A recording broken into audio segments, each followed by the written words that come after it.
So today I'm going to talk about a product that a lot of people question and if it's worth buying, and that is a Twinstar Algae inhibitor. It's a product by Twinstar, and what it does is the little fog that you see coming out of it is actually sterilizing the water to where it actually will kill off the algae pores and eliminate your algae in your aquascape. And I always get a lot of questions about this product, and I see a lot of people question it all the time on other people's that, we see a lot of top aquascapers using this product, and a lot of people question if it's even worth it or not because this product is pretty expensive. Like the one I have the biggest model, which is the Nano Plus, which runs like I think like 140, 130 at the time of this recording. I don't know what it cost.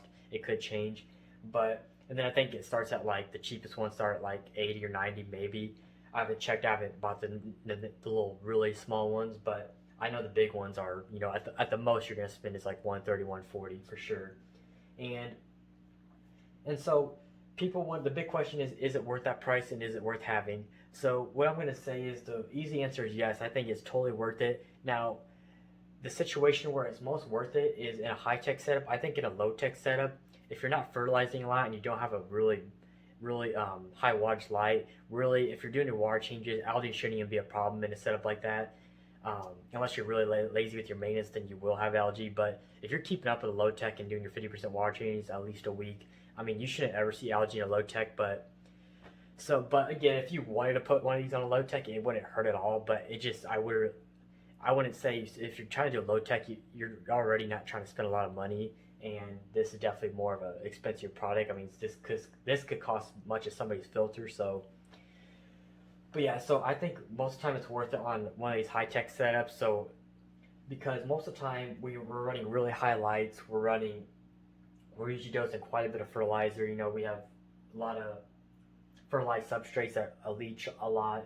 So at first on the setup we get a lot of algae, and maybe over time we get a lot of algae until we figure out and balance out our setups. There's a lot of adjusting that happens with a lot of the high-tech, adjusting our CO2, our light, our fertilizer schedule, just whatever works best for us to stop the algae. And most of the time we're going to deal with algae for quite a bit before, we clear everything up. And so for a high tech, I think what I was doing is at the beginning of a setup, like the first month or two is like when this is really good because like on this setup, on this 90p, the first like month I did daily water changes 50% for a month straight. And then when you do this, when you do that with the Twinstar inhibitor, it's like literally you'll get no algae at all. And I didn't have algae in this setup until like about 3 months in. So that's pretty good because algae is most vulnerable in the first, few months of a setup just because everything, your substrate's going to leach a lot of ammonia if you have, like a ADA or Tropica, any of those soils where they'll leach a lot of ammonia at first. So,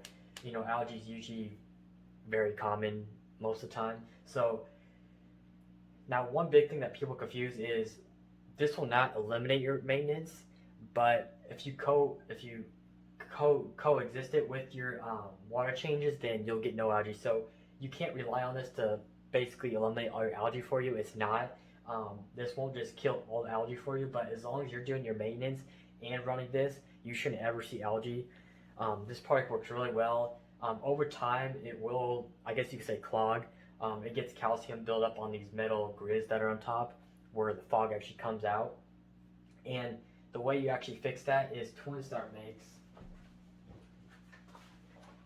they make their own Twinstar reactor calcium remover, and you basically just boil a certain amount of water they want you to, so just get boiling water, and then there's 3 packets in here. So you put 1 packet mixed into that boiling water, and then you soak it in there for a minimum like 2 hours. But obviously it's best to do if you're doing it like overnight or a couple of days would be like absolute best. And yeah, it'll just remove all that calcium. And so yeah, it's real easy, and this stuff's really cheap too. I think it's like $10, and you get 3 packets. And what I've seen was mine didn't clog until about 6 months into the setup. So I mean, really 2 times a year should be the most you clean it, but you get 3 in here, so this is real easy, a year's worth. So definitely pick this up if you have it. There is probably other products that do the same that you can make that does exactly this, and that's probably fine too. But if you're just interested, I will link this and the Twinstar itself in the setup. So if you guys are interested in that, I will link it down below.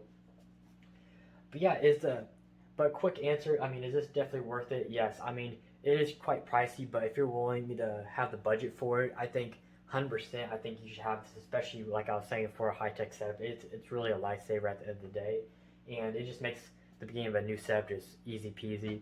Um, I think it's definitely worth it, and if you're running a bigger tank, like I would say one Twinstar can go up to a 90p, but if you're going anything bigger, I'd run two.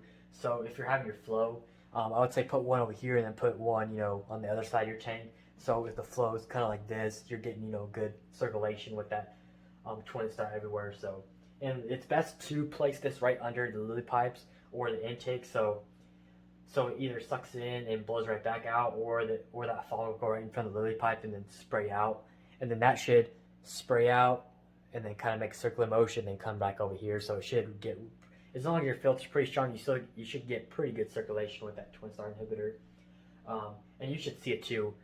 You can watch it as it gets pushed around and see if it's getting pushed down good enough. And I run a Waza Thermo 600, and it pushes it just fine. So if you have anything similar to that, I think the Waza pushes like 350 gallons an hour. So if you're anything close to that, that's a reference for you guys. If you guys, I already said if your filter is strong enough, but it should be fine.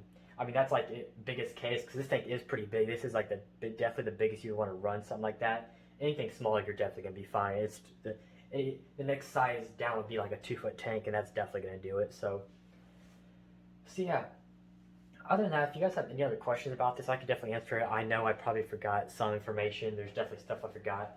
But so basically, just a quick like rundown of how this whole thing runs. So basically, you got the sterilizer down here that suction cups, and you get this wire, and then it goes down to your box right here, and then it has a little control pad to turn off and on. It does have 3 modes, and what those 3 dots do is it's different times. So I know the last one's like every 30 minutes, 20 minutes, somewhere in there. I never actually timed it. And then the other ones are just like more times, like every like 40 minutes, every hour, like somewhere in there. I really don't know the actual times. The Twinstar doesn't tell you either. So I'm just guessing off the math. I'm assuming it's like every 30 minutes. So the very last one's every 30 minutes. The next one's every hour, 30 minutes. That'd be like my guess if that's what they did. But it could be shorter or longer. I really don't know. But yeah, that's how that works. But I would just put it on every 30 minutes, just the most you can put it on, because it's not hurting anything at all. So definitely put it on as much as you can. And the other big question that people ask is, does it run 24/7? And I would say yes.